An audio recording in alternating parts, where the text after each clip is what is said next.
ఆ పర్మిషన్లు ఇవ్వడం కానీ అందులో ప్రాబ్లం కనబడుస్తూ ఉంది. ఇంకొక పక్క శాప్ కూడా తక్కువ ఉంది, స్పోర్ట్స్ ఇది కూడా బాగా లో ఉంది. స్టేట్ అంతా అట్లే ఉంది, ఇక్కడ అట్లే ఉంది. ఈరోజు నేను ఇక్కడ చదివినప్పుడు మీరు చూశారు, కొంతమంది బాగా పనిచేస్తున్నారు, మంచిగా సేవలు అందిస్తున్నారు. వాళ్ళందరినీ మీరు గట్టిగా చప్పట్లు కొట్టి అభినందించాలి. ఎవరైతే బాగా చేశారో వాళ్ళు ప్రోత్సహిద్దాం. ఇంకొక పక్కన కొంతమంది ఇంకా ఇంప్రూవ్ చేసుకోవాలి, కారణాలు ఏమైనా కావచ్చు. వాళ్ళు ఇంప్రూవ్ చేసుకోవడానికి నేను ఒక క్లాసిఫికేషన్ కూడా తీసుకొచ్చాను. కొంతమంది సూపర్ అచీవర్స్, కొంతమంది అచీవర్స్, కొంతమంది పర్ఫార్మర్స్, కొంతమంది లర్నర్స్. వచ్చిన ఫీడ్బ్యాక్ని బట్టి 4 కేటగిరీ చేసి మీకు ఎప్పుడెప్పుడు పంపిస్తాం. మీరు కూడా ఇప్పటి నుంచి, నేను కూడా రేపు రాబోయే రోజుల్లో ఈ 4 కేటగరైజేషన్లోనే పిలుస్తాను. పిలిచినప్పుడు మీరు కూడా ఎక్కడికక్కడ జాగ్రత్తగా పనిచేసి మనం అందరం కలిసి ప్రజలకు మెరుగైన సేవలు అందిద్దాం. ప్రజలకు కూడా ఒకటి విజ్ఞప్తి చేస్తున్నా, మీలో కూడా మార్పు రావాలి. అధికారి పైన వ్యక్తిగతంగా ఆరోపణలు చేయడం కంటే బాగా చేస్తే బాగా చేశారని చెప్పండి, బాగా చేయలేకపోతే బాగా చేయలేదని చెప్పండి. నేను మీకు అండగా ఉండే బాధ్యత నాది. నేను ఎన్నికల కంటే ముందు చూశాను, నేను ఎప్పటికప్పుడు ప్రజల్ని IVRS అడిగేవాడిని, అదే మరి అభిప్రాయ సేకరణ చేసేవాడిని, అది చేసి సీట్లు కూడా కరెక్ట్గా ఇచ్చేవాడిని. దానివల్ల మీరు ఒకసారి చూస్తే ఎప్పుడు రానంత మెజారిటీలు వచ్చాయి. 100కి 94 మంది ఎవరిని పెట్టినా గెలిపించారంటే దానికి కారణం అభ్యర్థుల ఎంపిక దగ్గర నుంచి మీ అభిప్రాయ సేకరణే కారణం అని చెప్పి కూడా నేను మీ అందరికీ తెలియజేస్తున్నా. ఇప్పుడు కూడా మీలో అలాంటి మార్పు రావాలి. ఎవరు మీకు సహకరిస్తారు, ఎవరు బాగా పనిచేస్తారో వాళ్ళు బాగా పనిచేశారని చెప్పండి. రాజకీయ నాయకులు కావచ్చు, ప్రజాప్రతినిధులు కావచ్చు, లేకపోతే అధికార యంత్రాంగం కావచ్చు. అదే మరిగా అపోజిషన్ కూడా మీరు గుర్తుపెట్టుకోవాలి. ఈరోజు రాష్ట్రానికి విద్వేషం చేస్తూ మనకు నష్టం చేసే వాళ్ళని సహకరిస్తే మనకు వచ్చే లాభం కంటే నష్టమే ఎక్కువ జరుగుతుంది.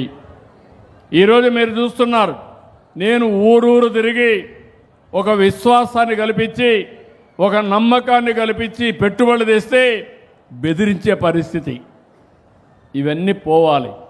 మనం ఆనందంగా ఉండాలి, సమాజం ఎప్పుడు కూడా సంతోషంగా ఉండాలి. ఇవన్నీ జరగాలంటే కొన్ని సమస్యలు దీర్ఘకాలిక సమస్యలు ఉన్నాయి. కొన్ని దశాబ్దాలుగా నీటి సమస్య ఉంది, కొన్ని దశాబ్దాలుగా కరెంటు విషయంలో అస్తవ్యస్తం చేశారు. ఈరోజు అలాంటివన్నీ కరెక్ట్ చేసుకుంటూ వస్తున్నాం. ఇంకా కొంత టైం పడుతుంది, కానీ ఒకటే నేను మీకు చెప్తున్నా, సమర్థవంతమైన పాలన ఇస్తాం, జవాబుదారీ పాలన ఇస్తాం, మీకు అందుబాటులో ఉంటాం. రాష్ట్రమే నాకు కుటుంబం, ప్రతి ఒక్క కుటుంబానికి న్యాయం చేసే బాధ్యత ఈ ప్రభుత్వాన్ని, మీకు అన్ని విధాల అండగా ఉంటామని మరొక్కసారి మీ అందరికీ తెలియజేసుకుంటూ, ఇప్పటికే సూపర్ 6 డబ్బులు లేకపోయినా ఎప్పటికప్పుడు మీకు సూపర్ 6 కూడా టైం ప్రకారం ప్రొవైడ్ చేస్తున్నామంటే డబ్బులుండి కాదు, ఆదాయం ఒకటేసారి పెరగదు. నేను ఇప్పుడు పెట్టుబడులు పెడితే ఈ పెట్టుబడుల వల్ల మన రాష్ట్ర ఆదాయం పెరగడానికి కొంత సమయం తీసుకుంటుంది.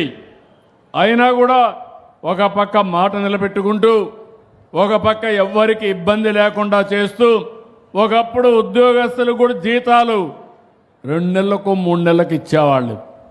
ఇప్పుడైతే వాళ్ళకి నెలకు కరెక్ట్గా వాళ్ళకు కూడా ఇవ్వడం, మొన్నే PF కానీ అవన్నీ కూడా బకాయిలన్నీ చెల్లించడం, వాళ్ళని కూడా అన్ని విధాలు వాళ్ళు కూడా మన కోసం పనిచేస్తారు కాబట్టి వాళ్ళని కూడా ఆదుకుంటామని చెప్పి తెలియజేసుకుంటూ, మరొక్కసారి ఇక్కడికి వచ్చినప్పుడు మీరు చూపించిన అభిమానానికి పేరు పేరున మనస్ఫూర్తిగా నమస్కారాలు.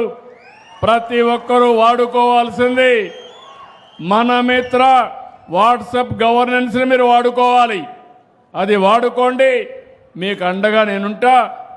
రాబోయే రోజుల్లో ఎవరైనా టైప్ చేయడం తెలియకపోయినా బటన్ నొక్కి మీ సమస్య చెప్తే, మీరు చెప్పిన సమస్య జినైన్ అయితే ఆ పని చేసి మీకు చెప్తామని చెప్పి నేను మీకు తెలియజేసుకుంటూ మీ అందరికీ నమస్కారాలు.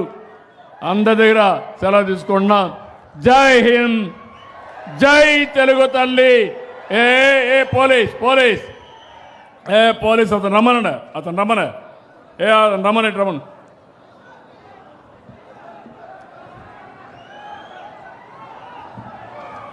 అతను రమ్మన. ఏంటి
జనగణ మంగళ నాయకుడా, ఘనమగు చరితల నాయకుడా, పలుతరములు మము పరిపాలించర స్వామికుడా. నవయుగ మేధో సైనికుడా, సమయము తెలియని సేవకుడా, యువ నవ్యాంధ్రకు ప్రగతిని చూపర సాధకుడా, వైతాళికుడా.